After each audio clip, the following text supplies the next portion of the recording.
यह जो तस्वीर आप देख रहे हैं प्रदेश के सरकारी तंत्र के उन तमाम दावों पर सवालिया निशान खड़ी कर रही है जिसमें शिक्षा के नाम पर बच्चों को तमाम सुविधा और सुरक्षा देने की बात कही जाती है। इस तस्वीर में नजर आ रहा है कि किस तरह बारिश के पानी में डूबे जिस बालक आश्रम के बच्चों को अपने कंधों पर बिठाकर एक जनप्रतिनिधि अपने बेटे के साथ जहां बाहर निकाल रहा है, वहीं छात्रावास के जिम्मेदार अधीक्षक गायब हैं। जब क्षेत्रीय जिम्मेदार अधिकारी को आधी रात में फोन पर इन बच्चों को लेकर जनप्रतिनिधि मदद मांगते हैं तो अधिकारी नींद में बात करते केवल आश्वासन देकर मामले को रफा दफा कर देते हैं और सो जाते हैं। दरअसल यह पूरा वाकया धार जिले के कुक्षी विधानसभा के डही क्षेत्र का है, जहां डही के ग्राम बड़वानिया में बीती रात हुई तेज बारिश के चलते वहां के शासकीय अनुसूचित जनजाति बालक आश्रम में सड़क पुलिया निर्माण के चलते अचानक घुटने के ऊपर तक पानी भर गया, जिसमें वहां मौजूद करीब 42 छात्रों की जिंदगी खतरे में पड़ गई और उन्हें डूबने का डर सताने लगा। ऐसे में छात्रावास में घुसे पानी से बच्चों की चीख पुकार मच गई। इस पूरे घटनाक्रम के दौरान इस बालक आश्रम के अधीक्षक नागर सिंह अलावा उक्त छात्रावास में मौजूद ही नहीं थे और वे अपने घर पर आराम फरमा रहे थे। केवल 2 चतुर्थ श्रेणी कर्मचारियों के हवाले उक्त छात्रावास था, जहां वे कर्मचारी भी कुछ समझ नहीं पा रहे थे। ऐसे में छात्रावास से करीब 100 मीटर की दूरी पर रहने वाले क्षेत्रीय जनप्रतिनिधि भाजपा नेता राजू शर्मा को रात को करीब 2:30 बजे महसूस हुआ कि अत्यधिक बारिश में सड़क निर्माण के दौरान छात्रावास के सामने बन रही पुलिया से छात्रावास में पानी घुस सकता है और बच्चों के जीवन पर खतरा हो सकता है।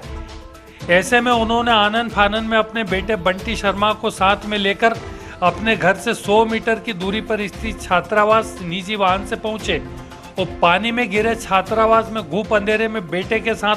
छात्रावास के कमरों में भरे पानी के बीच से बच्चों को अपने कंधों के ऊपर बिठाकर घुटनों के ऊपर से बह रहे पानी के बीच से जैसे तैसे छात्रावास से बाहर निकाला और बच्चों को सुरक्षित रूप से अपने वाहन में बिठाकर खुद के घर ले गए। इस दौरान राजू शर्मा ने क्षेत्र के बीईओ प्रमोद कुमार माथुर से मोबाइल के माध्यम से संपर्क भी किया, जिसमें पहले तो प्रमोद माथुर ने उनका फोन काट दिया और दूसरी बार फिर कॉल करने पर उन्होंने फोन उठाकर जवाब दिया कि बच्चों के लिए व्यवस्था करवा दी गई है और लापरवाही से बात करते सुनी अनसुनी कर दी। ऐसे में करीब 42 की संख्या में छात्रों की जिंदगी को दांव पर लगाने वाले इन अधिकारियों के रवैये को लेकर अब सवाल उठ रहे हैं। साथ ही आधी रात में छात्रावास में फंसे बच्चों की परवाह करते हुए मौके पर पहुंचे भाजपा के नेता राजू शर्मा और उनके बेटे बंटी शर्मा ने जो मानवीय कर्तव्यों को निभाया और डरे सहमे बच्चों को अपने घर पर आश्रय देकर सुबह खाना खिलाकर उनके परिजनों को बुलवाकर उनके घर भिजवाया, उनकी क्षेत्र में जमकर प्रशंसा हो रही है और लोग नेता जनप्रतिनिधियों को राजू शर्मा से सीख लेने की भी चर्चा करते सुने जा रहे हैं।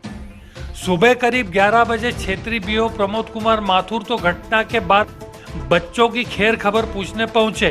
पर घटनाक्रम के बाद से अब तक प्राप्त जानकारी के अनुसार छात्रावास अधीक्षक नागर सिंह अलावा नहीं पहुंचे हैं। ऐसे में अब शासन प्रशासन और जिला मुख्यालय पर बैठे अधिकारियों पर भी सवाल उठता है